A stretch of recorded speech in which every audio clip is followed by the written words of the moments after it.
those systems are not just going to crumble on their own. They're based on power and privilege, and nobody wants to give that up when you have it. So what we're doing right now, having these discussions, owning our own narratives and saying, no, I don't want you to tell me what my family is like. I don't want you to define health for me. This is what I do. That's an act of resistance.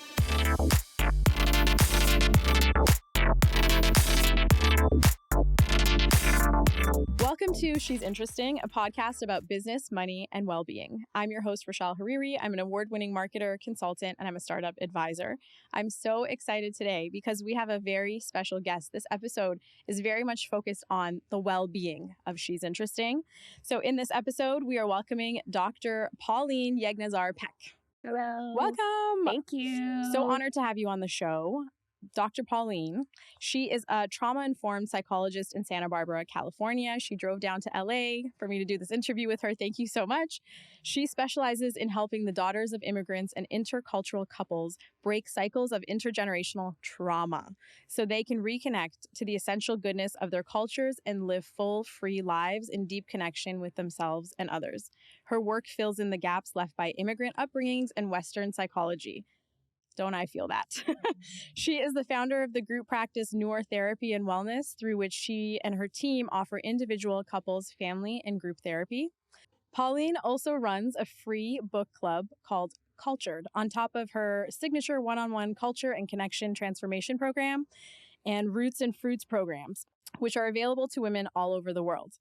Pauline, we are going to go really deep today. Thank you for being here. Oh, I'm so glad. And yeah, that's what I love to do anyway, is like get into all the good stuff. So let's do it. I want to start from the beginning. Can you share with us the journey that led you to specialize in trauma therapy, focusing specifically on daughters of immigrants and intercultural couples?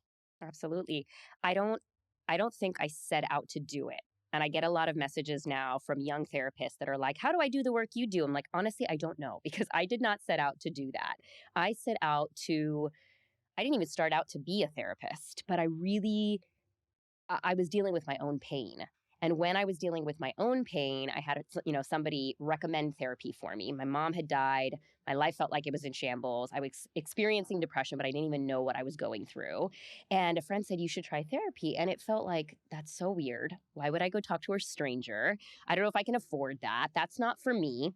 But I was desperate. So I went, and I had this, I always say it was like this twofold thing of I simultaneously realized how powerful and transformative it could be. And I also felt like, okay, those reservations that I had about it not being right for me are still there. There are some pieces that don't feel like my therapist is understanding, or, it doesn't quite feel like a complete cultural fit. And so I set out, right? That was in, I want to say 2009, to get into school, figure out, like I shifted my entire career track. What were you studying before? Sociology. Oh, okay. So I was on track to being a sociology professor. I just finished my master's. I'd actually been getting calls from the PhD programs in sociology that I'd already gotten into, asking like, hello, are you going to put in your, yes, and tell us that you're coming? And I completely did a pivot. I had a professor that I was working with that was like, you would be a great therapist. I think this is your calling. Literally picked up the phone, old school, called somebody he knew at USC's social work school. A few weeks later, I'm in the MFT program, which was housed in the education department. I started school a month later. So I am not the person to ask young therapists about how you do this career track, because I really was just following what didn't feel right for me and learning as I went. And then in school, it was amazing, but I was always the annoying one who was asking for whom, and I don't know if this would fit, and what about these cultures? And I was continuously getting we'll learn the theory first and then we'll figure that out. If we have time, we'll get to. And so it always felt like culture was kind of an afterthought. Went on and got the PhD. And even in that, I was that same annoying person asking all of those questions until finally I realized, okay, this is something that, because I'm trying to make sense of, I'm sure others are. Let's just dive deep into doing this. And I don't think you can do this kind of work without looking at trauma. There is a lot of trauma to unearth and uncover and understand. And so that ended up being where it kind of took me, but really it was my own personal pain and trying to understand myself, make sense of myself as a cultural being, and to heal from what had happened to me. That was the impetus, and that's kind of how I got to being who I am. How old were you when your mom passed away? Early 20s, so 24. Okay. Yeah, I was 24. So a year later, 25, I'm in an Made FT this life program, change. made this big life change. And really, my mom's death was like such a clarifying thing. A death like that at so young, I think just it like shatters the life that you knew and completely destroys it, but also clarifies what's important. It's like at the same time as your, development is, completely disrupted, you also have access to how life is short and Yeah, it your like mortality. absolutely. And you're just like, what is important? Like, I don't want to be that year. I broke up with the person I thought I was going to marry 4+ years, but it wasn't Yeah. a right fit. Like, he was a great guy, but he wasn't great for me. I, didn't do the PhD track, completely shifted, moved back to this coast. I was living in New York. Like, everything in my life was different, but I was also much more in tune with where it was that it was Your taking path. me, my path. And it's Yeah. been a windy path getting there. Again, I did not set out to say, this is the woman I want to help and I've got all these tools. It was just following my intuition and figuring out at each step what it felt like by being embodied and mindful and intentional. And I think that's really an amazing lesson for anybody who's listening to the podcast right now, which is if you are at any age looking to make a difference and your gut is telling you this is what you should be doing, you should go for it, because if your intuition is guiding you somewhere, it's basically what's meant to be. And stop resisting and pushing against it, because that's when you actually end up really unhappy and miserable. Yeah. Or following an old script. Yeah. So I think that I just say, you don't have to make the perfect decision. You just have to move in the right direction and then be in touch with yourself. And so that's kind of how I got to sitting here in front of you. That's amazing.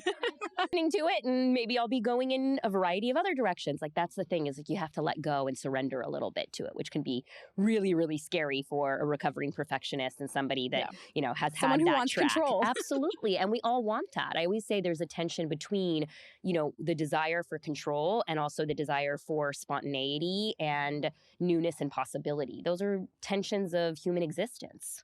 What's your take on how cultural identity and mental health intersect, particularly for immigrants or children of immigrants? Yeah, there's no way to disentangle those two. I don't even see another way. Culture is both the identities that you hold, right? The various kind of demographics and the identities and the various saliences of each of those identities. That sometimes your ethnic identity matters a lot. Sometimes your religious identity matters a lot. Sometimes you being a woman is the kind of thing that you're working through. And so just because you have these identities doesn't mean that they're all impacting or that you're in the same relationship with each of these various parts. There's that, but it's also your value system, your worldview, and how lived experiences, depending on those kind of identities and how you have relationships with them, all of that goes into this kind of soupy mix of who you are. And there's no way to disentangle that from when it is that you might feel that you have a mental health struggle, where those distinct lack of fit happens between the person and the environment, times where you feel maybe alienated, relational conflicts, like everything from your relationship to yourself, your relationship with other people, your relationship to the environment. There's no way to talk about mental health as an objective mental health. The for whom, like the mental health of whom? Who is the person? And their entire cultural landscape and canvas is integral to understanding them. So why do you think it is that not enough, in my opinion, not enough therapists look at this holistically? Like, I've been to therapy, I've talked to a bunch of my friends who've gone to therapy, and it's sometimes not considered. And so even more recently, as I'm talking to some of my girlfriends, women of color, they're saying, I'm seeking out a therapist who's also from a similar background or a person of color, so that when I'm complaining about things at work or I'm talking about, like a relationship issue or issues with my parents, they understand me better versus being like, hold up, you're in a toxic family situation. You need to have boundaries. You need to cut these people off, because that doesn't take into context the cultural background. Like, a lot of immigrant families or a lot of cultures were very family first. And so it's not the best advice to just be like, cut off everybody. That's not how it works if you come from like a Middle Eastern family. The simple answer is that we don't get trained in that, right? The training that happens in the West, if you are in mental health of any kind, social work, counselors, MFTs, marriage and family therapists, psychologists, we are trained from Euro-centric models. We are told this is psychology. Whose psychology? We learn white, Western, colonial frameworks of psychology. You don't hear about people of color who have been doing mental health treatment, but in a variety of holistic ways. People who treated the body, people who are going to spiritual figures to be able to talk about mental health. So it's like the West and Eurocentrism have made it so that that's the psychology that we are trained in and that we learn. And so a lot of people lack the training that then incorporates these things. And then if you don't have an identity and a lived experience where you're like, that doesn't fit for me, which I had, that doesn't fit for me. That doesn't fit for my family. And I'm a systems person. I was a sociologist, so I'm a macro level person. I'm like, I'm having this individual experience, but are there others like me that are having similar experiences? What are the patterns? Who does this happen for? That's kind of like the way my mind works, that I started to see, okay, I am an example of how that doesn't fit. And okay, what am I doing in my life? So I journal and I'd look through my journals. And very early on, I had thousands of daughters of immigrants that I was working with because I had many training experiences. And I'd say even before I got licensed, probably close to 10,000 hours of therapy. So I was one of those that said yes to everything. Okay, overachiever over here. So after seeing all of those women and hearing from their life experiences plus my own, I was able to begin creating, okay, look, let's do it this way, and then test that out. Okay, how is this working in my life? So imagine you don't get the training in school, and then maybe you don't have the lived experience for yourself. And so then it's so easy for you to completely ignore, other than the one multicultural class you took, how important culture can be. So the lived experience is important, but also I've known people that go to therapists of color and still have that experience where they don't feel like culture is being really taken into, because it's not just what you look like, it's what you're thinking like, it's your worldview, it's your way of kind of moving through those problems, it's your value system. And so that's what we have to confront. It's not just the lived experience and the cultural match with your therapist will help them understand the words that you're using, understand what that person means and not misinterpret some of it. But that doesn't necessarily mean you're going to get really good culturally informed therapy. Culturally informed therapy has to do with, did I increase the training that I got? Am I learning from, if not my own lived experience, then reading, educating myself, going to different cultural things, really making sure I have real life relationships with people outside of my culture? That's how it's going to happen. If not, the way that the standard training for therapy is not really culturally informed in the way that most people need. How do we overcome these systems that have been in place for hundreds of years as people that want to be heard and seen and to be cared for in a way that works for us? We're doing it right now. Yeah. I was just talking to somebody else about this in an interview about, I feel like this is our moment. So many children of immigrants have now, through the instability, but then the sacrifices and the hard work of previous generations, we are now moving into not just more stability for ourselves, but actually into those systems. We are now CEOs. We are now, having the change makers. Yes. We're now the top in the media. It's like, if we're not being invited to those tables, we're making our own tables. Yes. And so I really see the shift beginning to happen. Those systems are not just going to crumble on their own. They're based on power and privilege, and nobody wants to give that up when you have it. So what we're doing right now, having these discussions, owning our own narratives and saying, no, I don't want you to tell me what my family is like. I don't want you to define health for me. This is what I do. That's an act of resistance. You saying, this therapy is not working for me, I'm going to go either seek out somebody who I do feel is more culturally informed and a better fit, or something outside of therapy.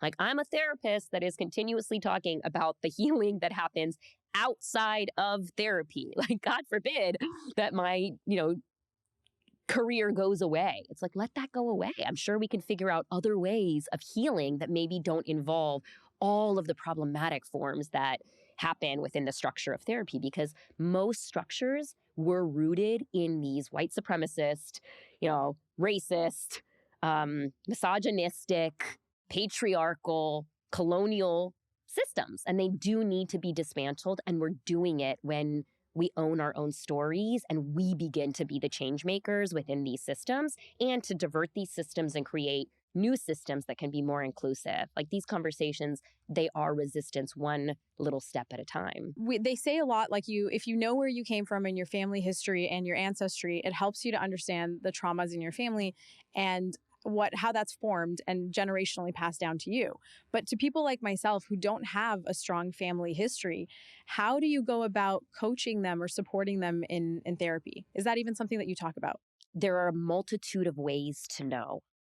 You can know and hear. You've got facts, you've got figures, you've got, family members that are alive that can tell you stories. You have documents. That's one way of knowing. That's a very concrete, cognitive way of knowing.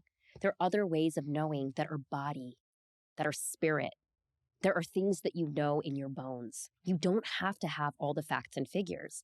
One of the biggest pieces I had to grieve when my mom died at 24, a few years ago, my grandmother died. And those women had held so many facts about my life. And then becoming a parent and not having my mom or my grandma around, I felt like my history is lost. But there are times, whether it's through my own work, through my own healing, whether it's journaling, whether it's just being in deep spiritual reflection, there are things beyond my cognitive understanding that I'm connected to.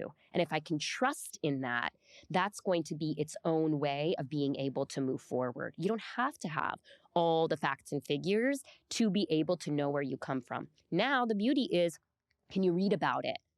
Can you research about it and see where it hits you? You might research something and then your dreams are vivid and you're working through something. You can be doing EMDR. You can be in church or at mosque or having a spiritual experience and something comes to you. Can you go with it? So much of what we want to know is like top down. And you have to know everything. And if you don't know it, then that's a really perfectionistic way of dealing with your healing. There can be people that are not alive. There can be histories that maybe you've lost, but they are within you. And there's always a way to connect to the past because your own body is the map. Yeah, you carry it with you. You carry it with you. And you don't have to know all of those things to actually be in touch with something that feels bigger than you, to know that you've come from people. I don't really know beyond my great-grandparents. I could do ancestry. I could, research. Again, we're living in an age where you can get information. But I know my people struggled, and I know my people were resilient, and I exist today because of it. And I know there were very strong women in my family line. Like, I wouldn't be me without that. I don't have to know their exact names, but I know in my bones. It's with you. It's with me. Yeah. And so it is like a process of surrender and trust and really allowing those other pieces to come forth, not just trying to intellectualize the process and feel like if you don't have That's what I some do. of these, if I don't know how I was, it used to really, like a really specific example, I was like, I don't even know, was I breastfed? For how long? And that for me was like this big thing. It's like, here I am trying to feed new babies and I don't know how that happened. And I was like, I know that my mom went with maybe what I needed. It's what I come from a long line of women who have mothered in a very natural way. That for me was like, can I go with that? And I had dreams. I had so many vivid dreams when I was pregnant. Yeah. Of just times where I would envision, I don't know, being enveloped in the love of like all these women and all these ancestors. That's so nice. Like seeing me off to sleep because I had all the sleep issues that come with pregnancy and insomnia. It was like there's a knowing that happens internally because it's with you. It's not going to be something you have to think your way through. And it's so uncomfortable for people. It's like, we want to know. I'm raising my hand. So then we can make that perfect link Yeah. rather than allowing ourselves to be these holistic and intergenerational beings, which is much harder, but honestly is much truer to the nature of this kind of work. Even for me, as I mentioned, I don't know a lot about my family history. Like, I know a little bit about my grandparents, but they passed when I was really little. And my mom is older. She's closer to being 80. My father passed away when I was really young. So I don't have a lot of these stories. And so I always felt like I was missing out on something because I don't have these really clear stories of your great-grandfather fought in this and this is what happened. And so I always felt like I was missing out on something. But I really like the way that you've position this because I do feel connections with different things that I see. Yeah, and then you can go with those little nuggets. It's like there maybe is one story, or you can ask questions. I think sometimes people think that what they got is just what they got, rather than can you initiate some of these conversations with those that are living, with family, friends, with other people that might know. So I remember asking so many people. I finally found out who was even present at my birth, because my dad is a terrible historian of all things that have to do with kids. I think that's part of the generational and kind of traditional gender divide. Oh, for sure. Is Some like, of he's them like, weren't even in the room. yeah, it was like, I went to get tea. I don't know. It was like, was it morning? Was it night? We drink tea all the time. Yeah, Like, he's like, when "I was don't it? He's like, remember." I don't really know. And so, like, I didn't know all of those things, but that piece of, I know that there was artistry. And then look at the Iranian culture in general. Creativity is so a part of it. And so then you go and try out a pottery class and see what it does to you. I had a client once who, I'll change some details, but basically went and did a certain craft and was in tears the entire time. Something intergenerational is happening there. She doesn't have to know that her great-great-grandfather, made this kind of thing.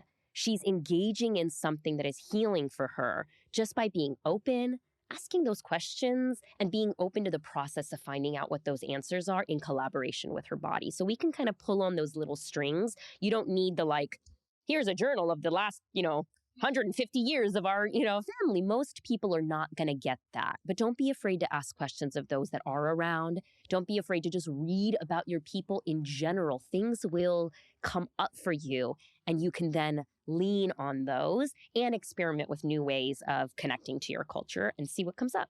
I just feel like the term trauma is just being thrown around so loosely these days, and it's easy to blur the lines between what actual trauma is versus having a situation that made you upset.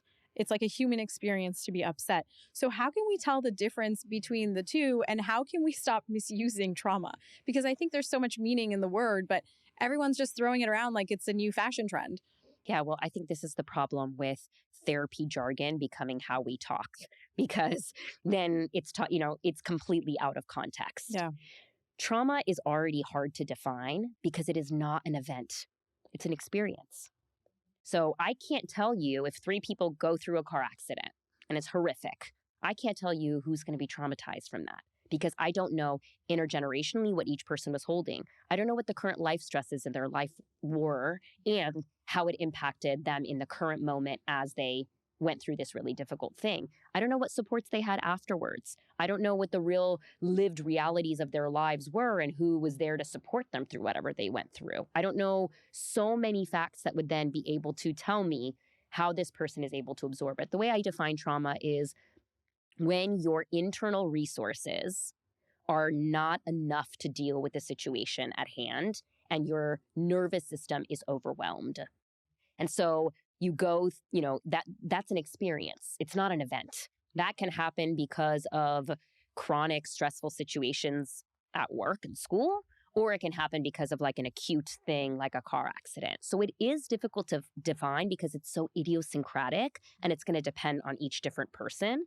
Trauma is not, I was just activated or upset. Yeah. Right? That's not. That's you get triggered. Everyone gets triggered. Yeah. And triggered itself is pulling yourself back to a particular moment where you were overwhelmed. So even I was triggered, I like to say I was activated. I got upset. I had a reaction. That's much more than I was triggered. When somebody is triggered, they're literally being pulled back and experiencing it as a previous moment in time. And it can be linked to traumas and woundings. The way that trauma operates is that when something overwhelms us, it becomes almost solidified in our bodies like a PDF. It's no longer an editable Word document, because our body and brain want us to remember that in its totality and to be able to continuously make sure that we don't get hurt in the exact same way. And so even if there's some associative similarity with the situation at hand and the thing you experience, it goes right back to the PDF, rather than being able to be malleable and editable. And so the work of trauma work is really being able to go back to that incident and incorporate new resources. It's like now you're not a child. Now you're not alone. Now you've got health insurance. Now you have a therapist that's sitting and talking with you. Now you have wonderful friends and community members who will feed you when you go through something difficult like a medical emergency, right? And you have tools now. You have tools now. Yeah. And so we can go back. The work of trauma is going back and resourcing so that a previous experience can then be metabolized, because the body is so, I wish that people understood how amazing the body is. Our body is a natural, adaptive information processing system. You get an infection and you get a cut, you go to sleep, your body's working on healing itself. You don't have to think about the healing of your finger. Do you know you've got ways for your body to discharge the stress and trauma from your body on a daily basis? But when our nervous system gets overwhelmed, then we need to manually bring in those resources so that we can almost like help that go through the information processing system and not get stuck in that PDF. And we do it by increasing the resources in the present. So I don't think you can do culturally informed work without being trauma informed, because you have to understand the way that trauma is passed down from generation to generation. And one other piece I'll say is that because you don't know what's being passed down, someone can say, I'm traumatized by this. And you say, that's an, overreaction to that. You again don't know intergenerationally what they're holding on to. So if they've had all of these intergenerational pieces that have overloaded their nervous system, it's like they're not starting life with a nervous system that's resourced. They're already starting with an under-resourced, stressed nervous system.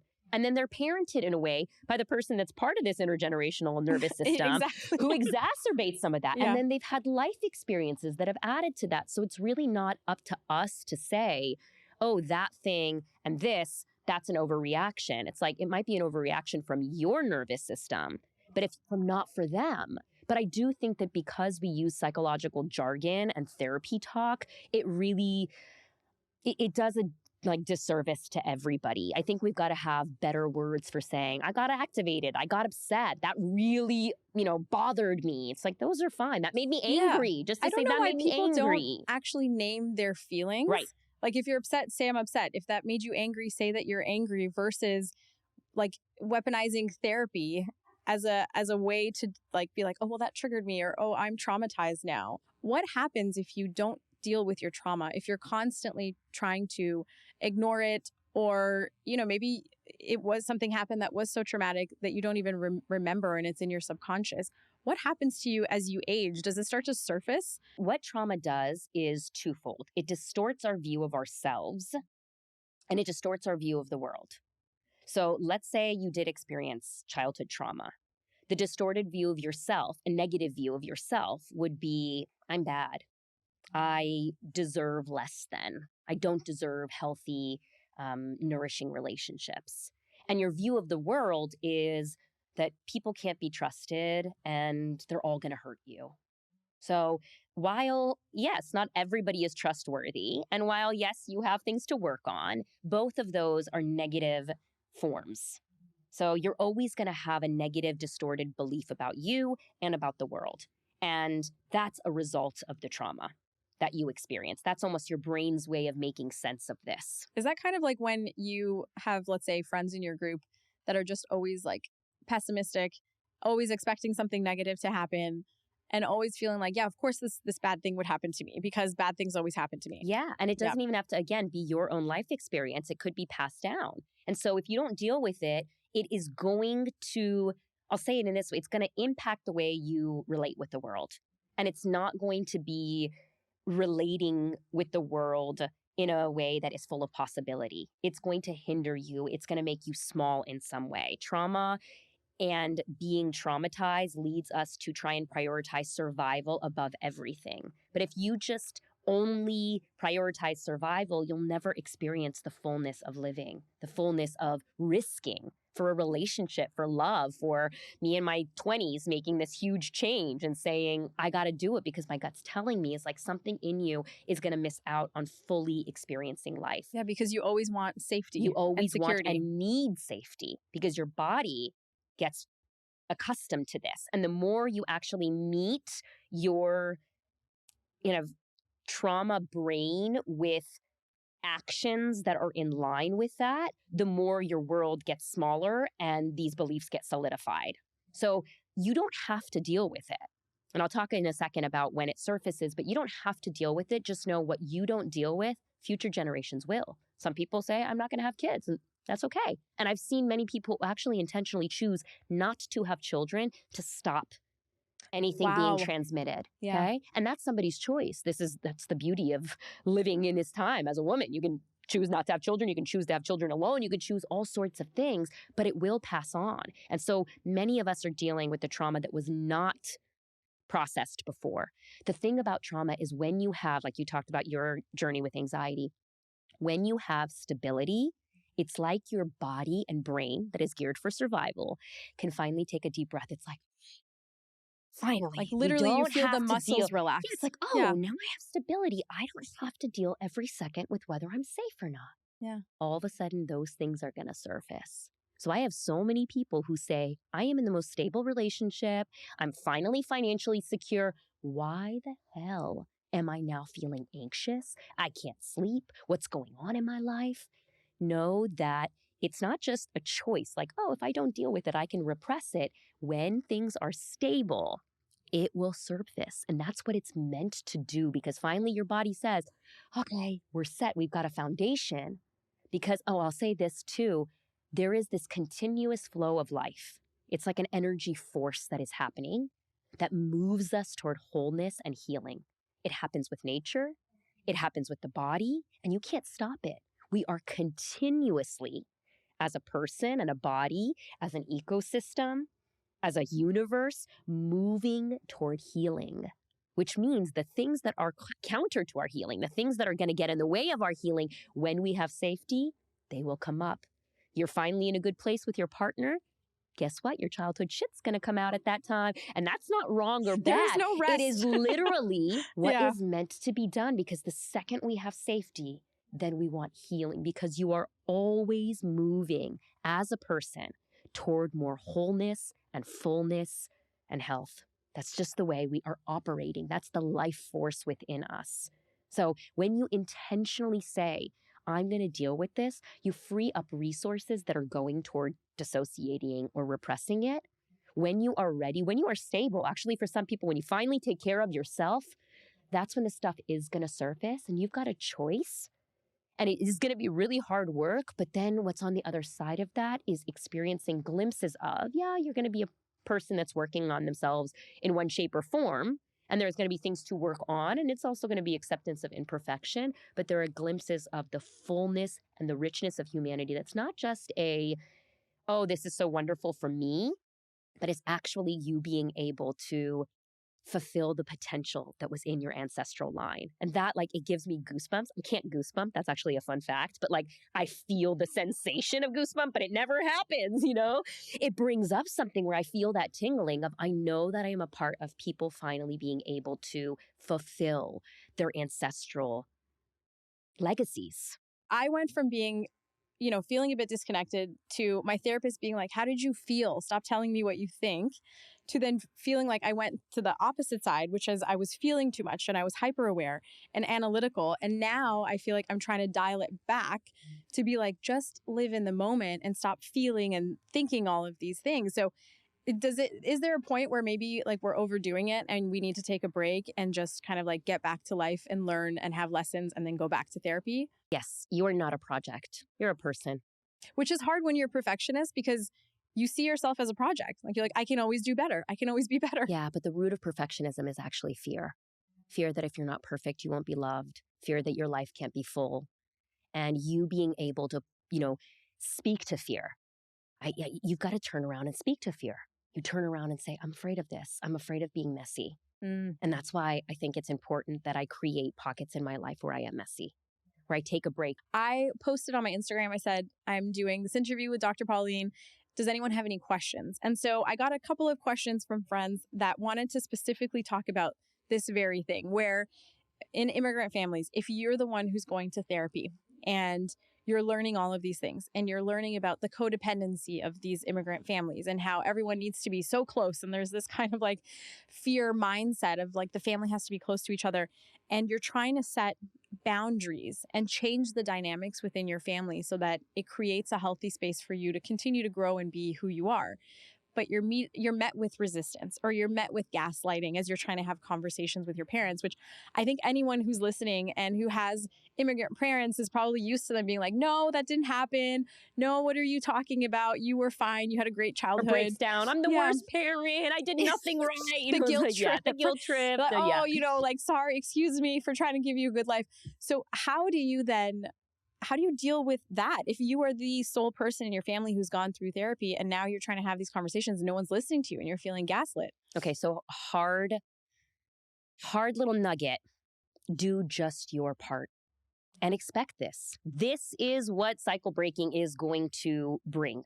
Just like I said, when there's stability, you can expect your shit to come out. When you're the cycle breaker in a family that is not doing the cycle breaking work, accept that you will get and expect that you will get shame, guilt, confusion, misunderstanding, punishment, gaslight. You'll get all of it in different forms depending on your family and their personality and the tools in their toolkit, right? So this is the expected work. Don't see it as I'm doing something wrong. See it as I'm doing something right. Going back to dismantling those systems. You go to your boss and say, hey, I think that our department is really operating with some anti-Black policies. You think you're going to get like well, thank you so much. You might get defensiveness. You might get put on leave. You might have all sorts of things happen because when you speak to power, you're going to get resistance. And recognize that in order to move through, you do need to create a bubble of you. You can't change your whole family dynamic. You can change your part in the family dynamic. They still want to dance the way they want to dance. You can change the steps that you are operating in. You can't go in trying to change the whole family. That is too overwhelming. And then you learn about intergenerational trauma and you're like, oh my God, I've got 3 to 7 generations living in me. And now I've got to do it for all of them. Is like, yeah, you're the chosen one, but for your life, focus on your jurisdiction. Expect that this is going to happen when you go against the status quo. How can we reframe and change our relationship with even something as simple as money, which is so important and such a critical part of living a good life is having money and having power? How can we change our mindset about money? Knowing that if you came from an immigrant family that's like, save everything, security is everything, and that's what was basically taught to you. How can we get over this? How can we have an abundance mentality and just free ourselves? Yeah, well, I mean, first and foremost, you always have compassion for where it came from. Being frugal saved somebody. Being frugal was a way. Wondering where that next paycheck was going to come from was an anxiety mindset that led to making certain choices that potentially increased the probability of survival. Long story, but you recognize what the function of the original behavior was, and you say thank you to it. You say thank you.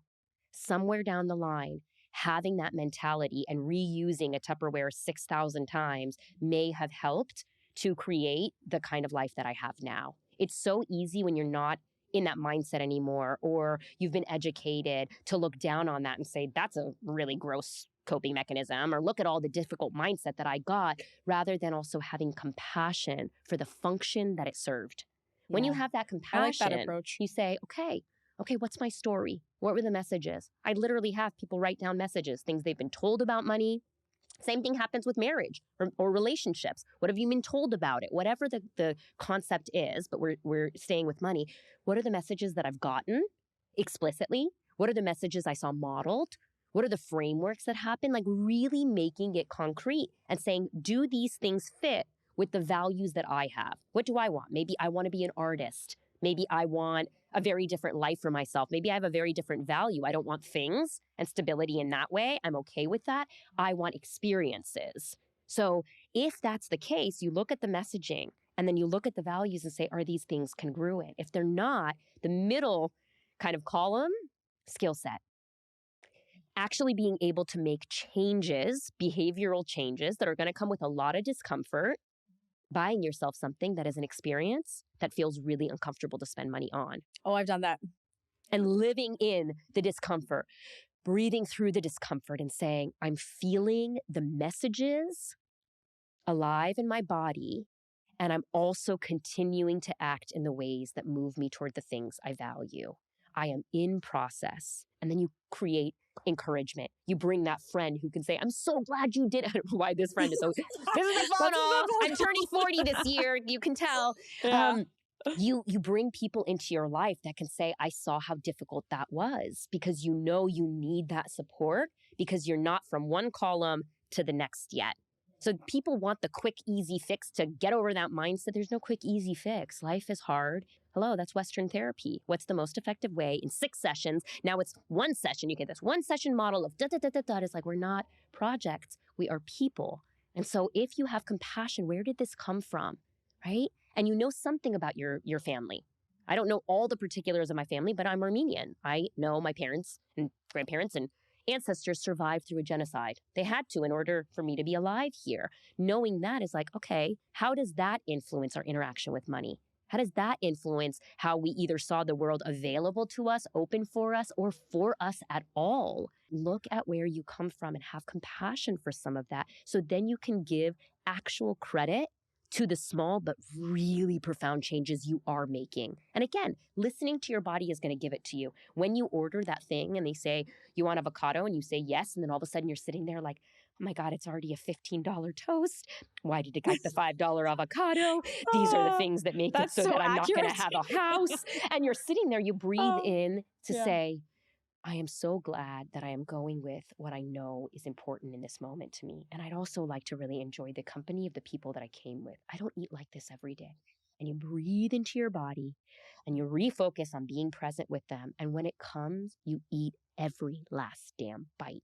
That's how you slowly move toward it. If you think mindset should be like this and, oh, this is an easy thing to fix, you're actually from that place of self-judgment going to lose out on the hard work and giving yourself credit along the journey as you're moving toward the things that you want. So often I have children of immigrants that are feeling guilty about the things now they can have that maybe their families didn't. And I say, look, you're only looking at it from one angle. There's another angle. If you've ever gone to it's basically a family party. In Farsi, it's called mehmonis. If you've gone to a mehmoni, where do they put the grannies and the grandpas in the wheelchairs?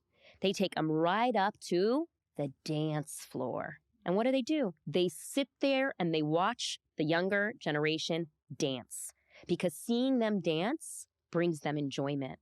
The thing about families that are collective in nature is sometimes they're with you in the really difficult periods and you can feel like, oh my gosh, your stuff is leaking out all over me. The plus side of a collectivistic family, and of course, boundary setting and all that stuff is important. The plus side is they also share in your joys. And rather than just guilt, maybe you do feel guilty. That's self-awareness. You have things your parents didn't, your grandparents didn't. Yeah. But there can also be alongside that the joy that they're getting to see you thrive, and it is fulfilling something within them as well, because we move collectively through these things. It's such a positive way to end this podcast interview and this specific session, this therapy session we've all collectively had together with Dr. Pauline. Therapeutic for me too. But for anybody who's listening to this, use this as your opportunity to reflect and to change your life for the better. And also check out Pauline's website. You have resources, you have blogs. Her Instagram is amazing. That's how I found Pauline, was her Instagram. And I was like, who is this woman who's telling me about my life on Instagram? She knows me. So thank you so much for coming on. I really appreciate your insights. You're brilliant. And this was a really great conversation. I appreciate it. That feels really wonderful to hear. This is me putting together the work of so many different people that have influenced me. And so I feel really excited to be in this space and honored to be in it. And it's like, this is our time right now. So I hope that I am speaking to all the other change makers across a variety of fields, including you. I mean, the fact that we're sitting here talking about this and that somebody can hear it and feel their life experience resonate in that is like the biggest gift, not just to my ancestors, to my inner child as well. So thank you. Oh, I love that. Thank you so much. As always, make sure to subscribe to She's Interesting, rate the podcast, leave a review for us, and follow us on Instagram and TikTok. Thank